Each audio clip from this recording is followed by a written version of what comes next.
They used to say I took up too much space, in photos, in classrooms, in conversations. I believed them. So I tried to disappear. I wore oversized sweaters even in the summer. I sat at the back of every room. I laughed quietly, ate even quieter.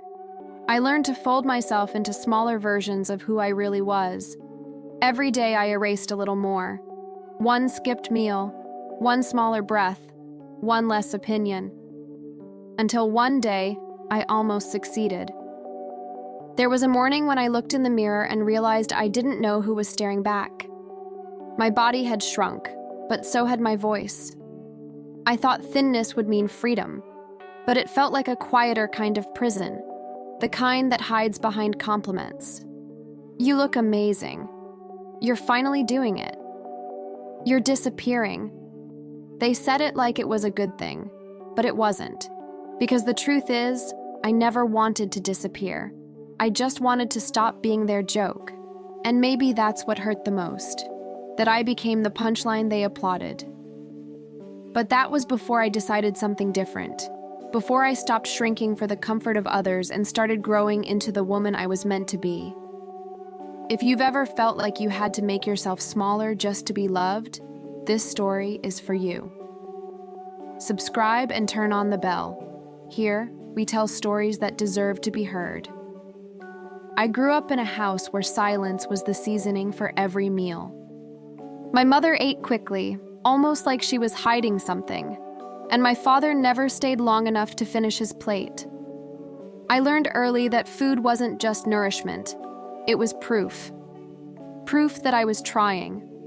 Proof that I was good. Proof that I deserved love. I was 8 when my aunt called me big-boned for the first time. She laughed when she said it, so everyone else laughed too. I laughed last, hoping it would sound normal. That's the thing about growing up fat. You become fluent in pretending that cruelty doesn't hurt. By the time I was 10, I could already feel shame settling inside me like a second skin. I remember one school lunch in particular. I had traded half my sandwich for a pack of cookies, and when I opened them, a boy across the table said, "No wonder you're the size you are." Everyone laughed. I smiled and took a bite anyway. It tasted like sugar and humiliation. That day, I learned that hunger hurts less than laughter. After that, food became both my comfort and my punishment. When I felt invisible, I baked. When I felt noticed, I starved. My mother said it was just a phase, but phases don't carve holes in your soul. I started keeping a secret stash of candy in a box under my bed. Each piece was a rebellion, a tiny, sweet way of saying I still existed. But then came the diets, my first one at 12. I didn't understand calories or macros or what low carb meant, but I understood that thin girls got smiles and fat girls got advice. So I stopped eating lunch. My teachers praised my discipline. I fainted once in gym class, and they told me I should drink more water. No one ever told me I should stop hating myself. My mother started weighing me every Sunday morning. The bathroom scale became a confessional. Every number felt like a sin. If it went down, I was forgiven. If it went up, I was punished with silence. There was no screaming, no drama, just that quiet kind of disappointment that sinks deeper than words. I remember looking at her face once, searching for something like pride. But she only said, "You have such a pretty face, if only you lost a little more." That "if only" followed me for years. It echoed in every mirror, every fitting room, every plate I didn't finish. By high school, I had mastered the art of invisibility. I could starve and smile at the same time. My friends called me strong-willed, but they didn't know that every night I went to bed counting how many bites I could have tomorrow without being seen as greedy. I envied the girls who laughed with their mouths open, who ate fries without apology. I thought freedom looked like that, like being effortlessly loved. There was one day that changed everything, though I didn't know it then. My best friend Lucy came over after school. We sat on the kitchen counter eating spoonfuls of cookie dough straight from the bowl. She was thin, beautiful, the kind of girl boys noticed. She looked at me suddenly and said, "You always make everything taste better." It was such a simple thing to say, but it cracked something open inside me. Maybe she didn't mean the dough. Maybe she meant me. For the first time, I wondered if I could be more than my weight. But the world had already decided otherwise. The comments grew sharper as my body grew softer. Relatives whispered about portion sizes. Boys joked about girls like me. Even teachers hinted at self-control. I internalized all of it, thinking that shrinking was my only path to acceptance. I learned to live in a loop, restrict, binge, cry, repeat. The cycle became my religion. Food wasn't just food anymore. It was a measurement of worth. At 16, I joined my first gym. The mirrors felt like judges.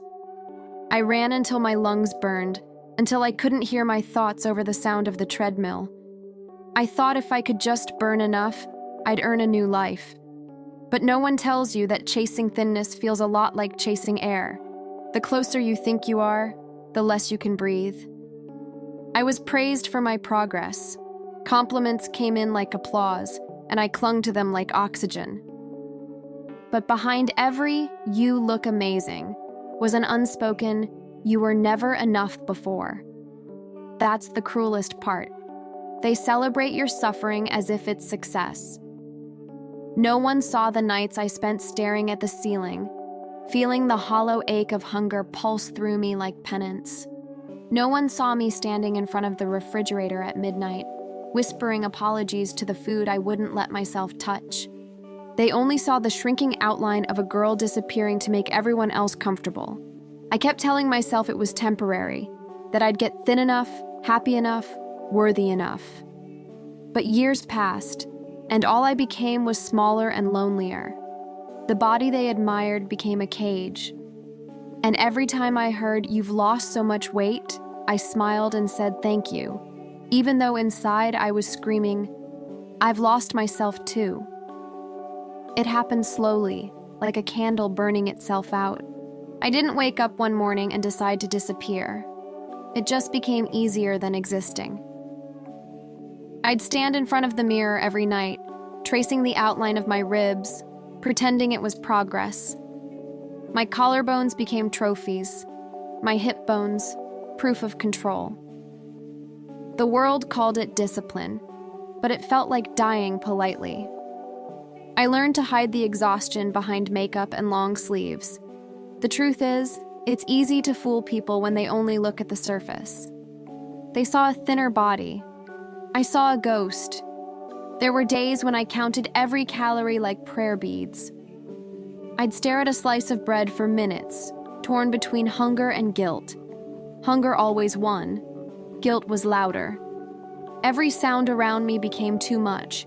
Clinking cutlery, laughter at dinner tables, the rustle of snack wrappers in classrooms. It was like the world kept eating, and I was the only one fasting for forgiveness. I told myself I was in control, but control is just another name for fear dressed up as discipline. I remember collapsing once, in the shower. My knees gave out and I sat there shivering, feeling the water hit my skin like it was scolding me. I looked down and didn't recognize my own legs. They were smaller, weaker, almost foreign. I whispered, "You got what you wanted." But it didn't feel like victory. It felt like grief. Because the smaller I became, the heavier the emptiness grew. No one tells you that starvation doesn't silence your pain. It just teaches it to whisper in your bones. At my lowest weight, people said I was glowing. That's the cruel irony. They called decay beautiful. "You look incredible," someone said at work, touching my shoulder. I smiled, like always, pretending that the dizziness was joy. My clothes hung loose, but inside everything was tight. My chest, my throat, my heart. I lived in a body that was praised and pitied in the same breath. It was like being applauded at your own funeral. Nights were the hardest. Hunger makes the dark louder. I'd lie awake listening to my stomach cry for me. Sometimes I'd get up and walk to the kitchen just to open the fridge door. The light spilling onto the floor looked holy. I'd stare at the food like it was salvation, but I'd close the door before touching anything. Power, I told myself. But it wasn't power. It was punishment. I thought being empty would make me clean, but it only made me hollow. I started avoiding mirrors, avoiding people, avoiding sound. I lived like a ghost haunting my own apartment, my phone filled with meal plans and fitness posts, but I stopped answering texts. Lucy kept calling, leaving voicemails that started with laughter and ended with worry. I didn't listen to the last few. I didn't want her to hear the silence breathing back at her. Then one night, something broke. I was sitting on the floor, surrounded by clothes that no longer fit. My body had changed again, smaller, sharper, brittle like glass. I picked up a dress I used to love, bright yellow, soft fabric. It looked like it belonged to someone else. I pressed it against me and started crying. I cried for the girl who used to fill it, for the girl who thought shrinking would earn her a place in the world, for the girl who disappeared just to be seen. I don't know how long I stayed there, crying into fabric that didn't remember me. I just remember the sound of my own breath catching, like I was inhaling grief itself. When the crying stopped, there was nothing left. No rage, no hunger, no hope. Just quiet. The kind of quiet that feels permanent. I thought about how peaceful it would be to stop trying, to stop existing in a body that never seemed right, no matter what size it was. But then, through the haze, I remembered something Lucy once said. "You always make everything taste better." That line echoed in my head like a heartbeat. Maybe she didn't mean food. Maybe she meant life. Maybe, even when I was broken, I still made the world a little sweeter. That thought, fragile as it was, kept me alive that night. I wish I could say the next morning was different. It wasn't. I still woke up dizzy, empty, ashamed. But something inside me had shifted, even if I couldn't name it yet. A small spark under all the ashes. Maybe it was defiance. Maybe it was hope pretending to be defiance. All I knew was that I couldn't keep vanishing and call it healing. Because disappearing wasn't bravery. It was surrender. I stood in front of the mirror one last time. My reflection looked both young and ancient. My eyes sunken, but alive.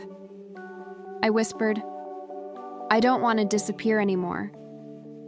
The words came out shaky, but they were real. They were mine. For the first time in years, I didn't flinch at my reflection. I didn't apologize to it. I just stood there and looked. That was the night I stopped trying to shrink. It started with a mistake. I overslept one morning, missed my usual gym session, and decided to take a walk instead. I told myself it was just to make up for it, to burn at least some of the guilt away. But halfway down the street, I realized I was walking without counting steps, without checking my reflection in shop windows, without comparing myself to anyone else. The sun was low, spilling light across the pavement, and for the first time in years, I didn't care what I looked like walking through it. I just felt there, present, like a person, not a project. That moment, that small, ordinary walk, changed everything. Because it wasn't about calories or control, it was about being alive. The next day, I went back to the same street. Same time, same light. I left my phone at home, left my guilt behind too. I started noticing things I'd ignored before. The sound of leaves under my shoes, the warmth of air on my skin, the smell of bread from the bakery on the corner. It was like the world had been waiting for me to stop shrinking so it could finally reach me. For years, I thought healing would come with discipline, but maybe it comes with softness. Maybe it's not about punishing your body until it obeys. Maybe it's about listening to it until it forgives you. That week, I called Lucy. She answered on the first ring. There was no lecture, no pity, just her voice, steady, warm, like home. "You disappeared," she said softly. "I know," I replied. "I think I'm trying to come back." She didn't say anything else, but I could hear her breathing. That was enough. Sometimes you don't need rescue. You just need someone waiting for you to return. I started small. I ate breakfast, real breakfast, for the first time in months. Eggs, toast, fruit. My stomach hurt at first, like it had forgotten how to receive kindness. I cried while eating it. Not because of guilt, but because I couldn't remember the last time I had given myself permission to be nourished. That morning I realized hunger wasn't the enemy. Shame was. I threw out the scale that same day. It felt like breaking up with an abuser. I hesitated for a second, then dropped it into the trash. The silence after it hit the bottom was almost holy. For years, that small piece of metal had decided if I deserved to smile. It never will again. The decision didn't come with fireworks. It came with quiet defiance. I didn't wake up confident or cured. I still flinched at mirrors, still hesitated before eating, still fought the ghosts of old rules. But each small act of rebellion, each meal, each laugh, each breath I refused to measure, became a declaration: I'm not disappearing anymore. One evening, I found a notebook I used to keep during my dieting years. Every page was filled with numbers, calories, weights, measurements. I flipped through it slowly, recognizing the handwriting but not the person. At the very end, there was one blank page left. I took a pen and wrote, "This is where I begin again." From then on, I wrote every day. Not about food or weight, but about moments. The color of the sky, the taste of coffee, the way my heart felt heavier but freer. Writing became my way of re-inhabiting myself. Every word I wrote was proof that I still existed beyond what I'd lost. A month later, I joined a cooking class. I hadn't cooked for joy in years, only for control. But that night, surrounded by strangers, something felt right. We laughed, spilled flour, burned bread, and no one cared. When it was my turn to present my dish, my hands shook. Old habits die slow. I looked at the pan, imperfect, uneven, but mine, and smiled. The instructor tasted it and said, "It has soul." I almost cried. Maybe what I'd been starving all these years wasn't my body. Maybe it was my soul.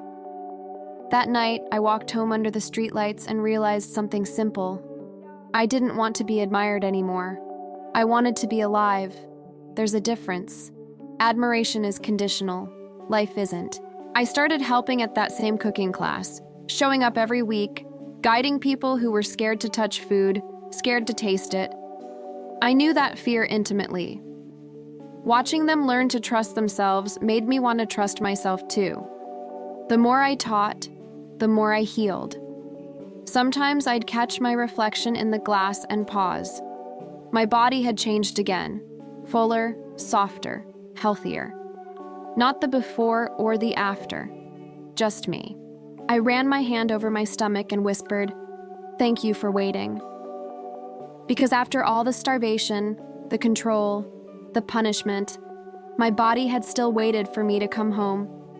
That realization was the real transformation. Not the weight loss, not the progress, the reunion. That was the decision that changed my life. Not to get thinner, but to stop apologizing for existing, to stop begging for permission to take up space. I decided I would no longer measure my worth by how little of me there was. From that day on, I vowed to grow, in laughter, in presence, in kindness. And every time I caught myself shrinking again, I'd remind myself, I wasn't born to fit in the frame. I was born to fill it. When you spend years trying to disappear, you forget what it feels like to take up space, not just physically, but in the world. I didn't realize how small my life had become until I started stepping into rooms I used to avoid. Grocery stores, cafes, classrooms, mirrors. Each one felt like new territory. And instead of surviving inside them, I started living. Slowly, carefully, like learning to breathe underwater. Every step forward was a quiet rebellion against the years I spent apologizing for being visible. I began volunteering at the community center downtown, teaching basic cooking skills to teenagers. Most of them came from families like mine, where food was either scarce or a source of shame. The first day, I stood in front of them, hands trembling, voice shaking. I told them I wasn't a chef. I wasn't an expert. I was just someone who had learned that food could hurt, but it could also heal. They listened, really listened. And in that moment, I understood that what I was building wasn't a class. It was a bridge between hunger and hope, between punishment and peace. I called the program The Table. It started small, 5 students, a few donated pots, a single stove that worked when it wanted to. But somehow it grew. Word spread. People started showing up not just to cook, but to belong. Some came because they were lonely, others because they were curious, and a few just wanted warmth, literal and emotional. It became a space where no one was judged for how much they ate or how they looked while eating. A space where fullness wasn't shameful. One afternoon, I watched a girl named Mia stir soup in a pot too big for her small arms. She looked up at me and said, "I used to be scared of food." I smiled and said, "Me too." She hesitated. "Are you still scared?" I thought about it. "Sometimes," I said, "but fear doesn't mean stop. It just means you're doing something brave." She nodded. That exchange, small, quiet, honest, felt like a heartbeat. Proof that I wasn't just surviving anymore. I was passing the pulse forward.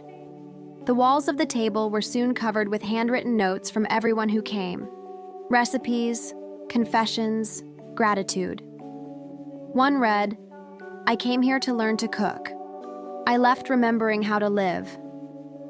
I kept that one taped near the door. On bad days, when old voices whispered that I wasn't enough, I'd read it again and again until the noise faded. People started asking me to speak. At schools, at small events, sometimes even on podcasts. At first, I said no. Who was I to talk about healing when I was still learning how to do it myself? But then I realized that maybe that was the point. Healing isn't a finish line, it's an invitation. So I started saying yes.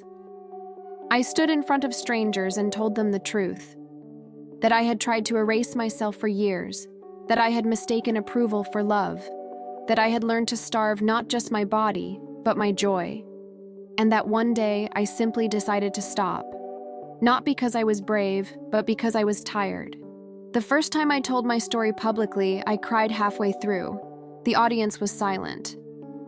When I finished, a woman came up to me and said, "I thought I was the only one." I hugged her and whispered, "Me too." That night, I understood what I had been building wasn't about food or workshops or speeches. It was a movement of honesty, of women learning to take up space together. The table turned into a community. People started bringing ingredients from their homes, sharing stories between chopping and stirring. It was messy, noisy, beautiful. The smell of onions mixed with laughter. The clatter of pans mixed with vulnerability. Every meal ended with a ritual. We'd raise our spoons and say, "We're still here." It wasn't about perfection. It was about presence. I began to see how every act of nourishment, every shared dish, every word of kindness was undoing the years of starvation, both physical and emotional. My life wasn't a before and after story anymore. It was an unfolding. I didn't need to transform into someone else. I just needed to return to myself. There were still hard days. Days when mirrors felt heavy. when old habits whispered from the corners of my mind.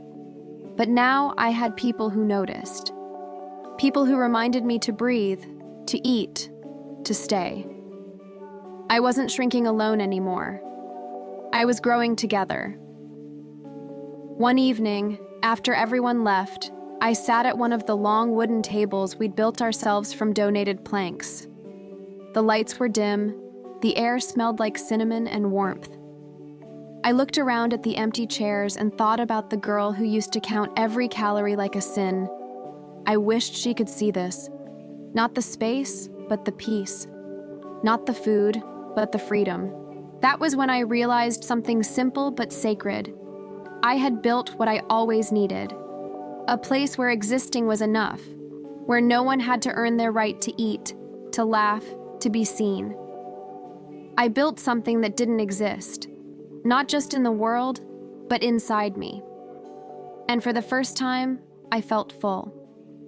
I didn't notice when my story stopped being only mine. Maybe it was the first message I got from a stranger on social media. I saw your video about the table. I haven't eaten breakfast without guilt in years. Today I did. I read it 3 times, my chest tightening in a way that wasn't pain. It was recognition. There's something sacred about realizing that your survival can become someone else's starting point, that your voice, once silenced, can guide others back to themselves. Soon there were more messages, from women in small towns, from teenage girls hiding behind hoodies, from mothers who had spent decades hating their reflections. They told me how they started cooking again, how they sat down to eat with their kids, how they laughed over burned pancakes without apology. Each message was like a candle being lit somewhere far away. I imagined them all, scattered across cities and countries, filling their kitchens with light again. The echo of their voices reached me through the screen, and for the first time, I felt what healing really was. Not a personal victory, but a shared rhythm. At the table, the classes grew larger. We had to move to a bigger space, an old community hall with cracked walls and soft light filtering through tall windows. People came early just to talk. The sessions became less about recipes and more about remembering. We started calling it the hour of return. Everyone brought a dish that reminded them of something lost, a grandmother's soup, a childhood dessert, a meal they once swore they'd never touch again. There were always tears, but they were the good kind, the kind that tastes like truth. One afternoon, a woman named Sophia stayed after class. She was in her 60s, graceful but tired. "I used to hate my arms," she said quietly. "Now they're the ones feeding my grandchildren."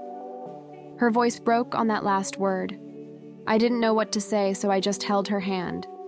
That's when I realized that sometimes healing doesn't need language. Sometimes it just needs witness. The local newspaper did a story about the table. The headline read, "She turned her pain into a place." I hated it at first. It sounded too neat, too simple. Pain isn't architecture, it's debris. But when I saw the photo that ran with it, me standing among pots and laughter, I softened. Maybe they were right in a way. Maybe the table wasn't a monument to my suffering, but proof that something beautiful could grow from ruins. After that, the invitations began. Schools, conferences, even a university symposium about women's health. I stood on stages that used to terrify me and told the truth, that I didn't heal by becoming smaller, I healed by expanding. That hunger had taught me discipline, but compassion had taught me peace. That there's nothing brave about disappearing, and nothing shameful about wanting to exist fully. I remember one event in particular, a high school gym filled with girls sitting cross-legged on the floor, notebooks in their laps. I looked at their faces and saw versions of myself staring back. When I spoke about the years I spent trying to vanish, some of them nodded, others cried. At the end, one girl came up and whispered, "I thought I had to be small to be loved." I hugged her and said, "Me too." But love doesn't need you to shrink. It needs you to stay. Everywhere I went, I met pieces of my own story reflected in others. A dancer who stopped performing because her costume didn't fit anymore.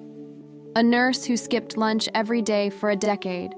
A grandmother who had never been in a photo because she didn't want to ruin the picture. Their pain was mine, but so was their courage.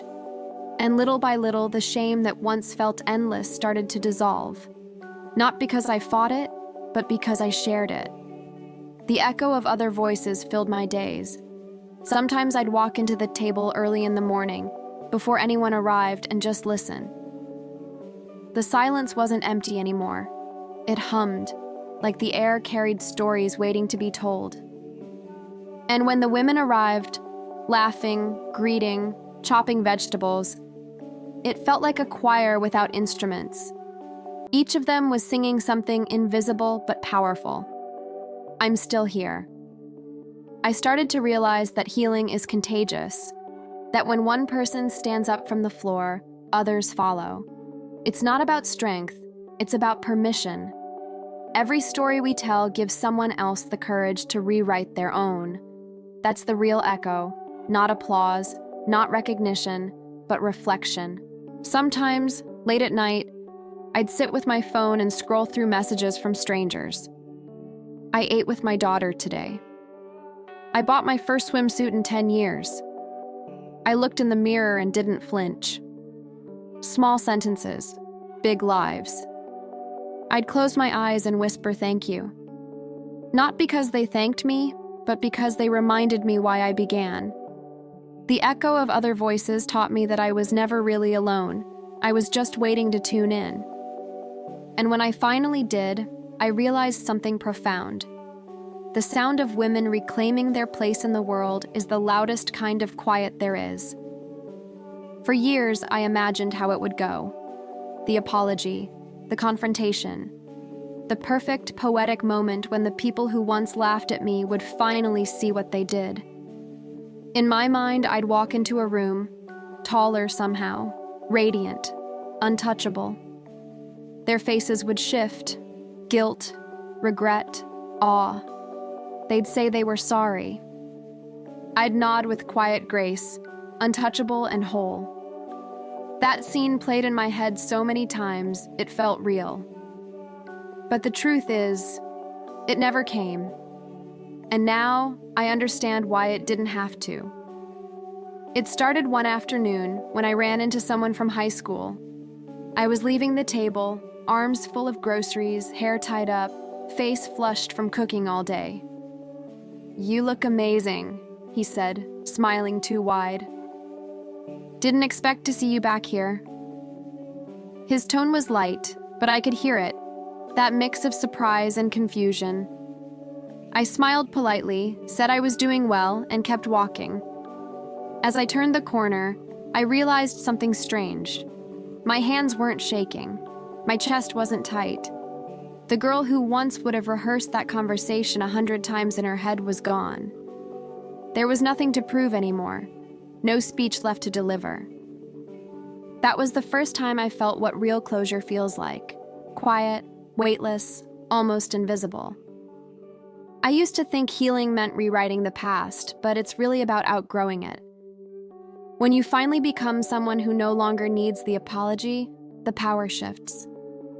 Not toward revenge, but toward peace. I didn't need them to remember what they did. I just needed to remember who I was before they told me I wasn't enough. That memory, fragile, glowing, buried under years of shame, became my truth again. A few months later, I got a message from my old gym trainer. "Saw your interview," it said. "Didn't realize you were struggling back then." I stared at the screen for a long time before replying, "Neither did I." That was all. There was no anger, no bitterness, just honesty. The kind that closes doors softly instead of slamming them. Sometimes at night, I'd lie awake thinking about all the versions of myself I had been. The girl starving in silence, the woman pretending to be fine, the teacher surrounded by laughter now.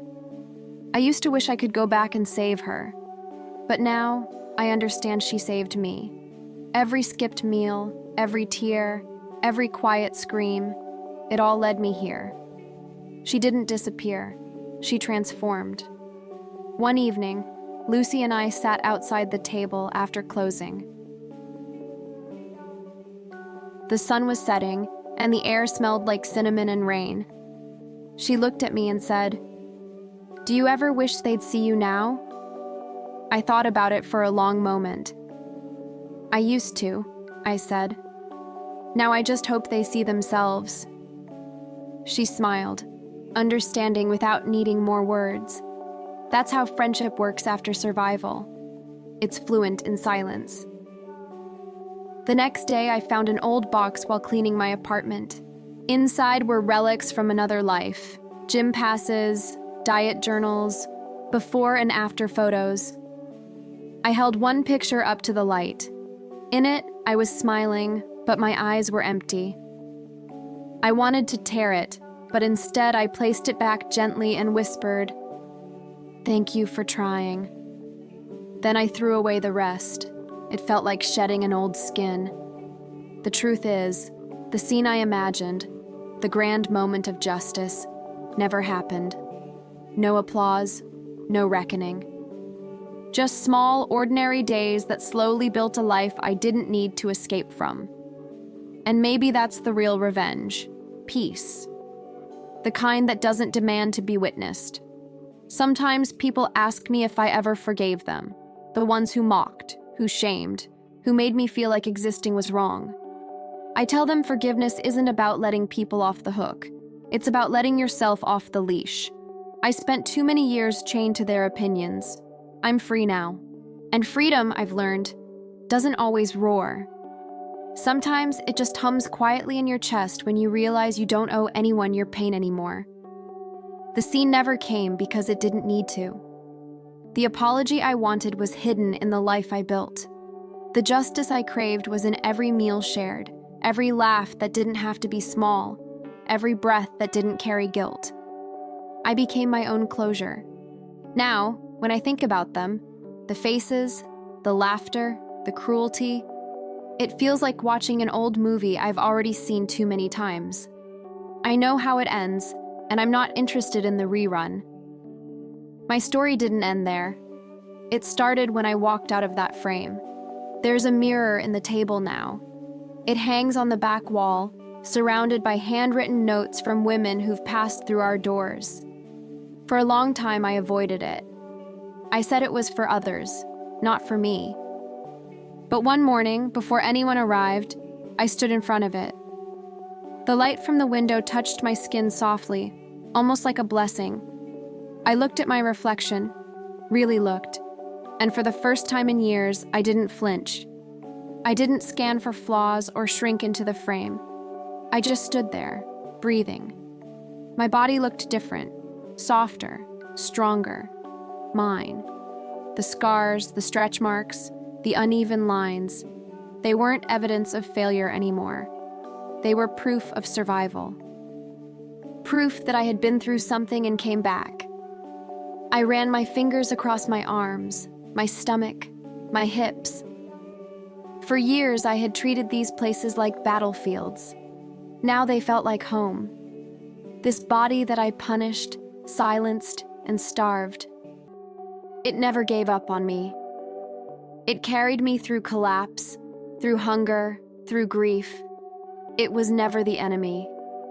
It was the witness, the survivor, the vessel that stayed when everything else left, the body that saved me. I used to think beauty meant being untouchable, perfect, small. But beauty, I've learned, is endurance. It's showing up even when you've been told not to. It's taking up space in a world that keeps asking you to vanish. It's standing in front of a mirror and saying, "You're still here," and meaning it. The women at the table taught me that our bodies remember joy too, that laughter heals muscles the way food heals hunger. We still meet every week, cooking, talking, crying. We spill more flour than we use. We burn bread sometimes, but we always eat together. There's no measuring, no counting, no shame, just presence. just life. Last week, I watched a young woman named Emma stir soup while humming softly. She caught me looking and smiled. "You're thinking too much," she said. I laughed.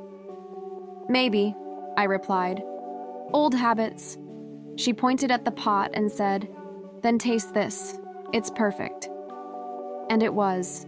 Simple, warm, imperfect, and perfect anyway. Sometimes I still have days when I don't feel at peace. Days when old voices come back, whispering in familiar tones.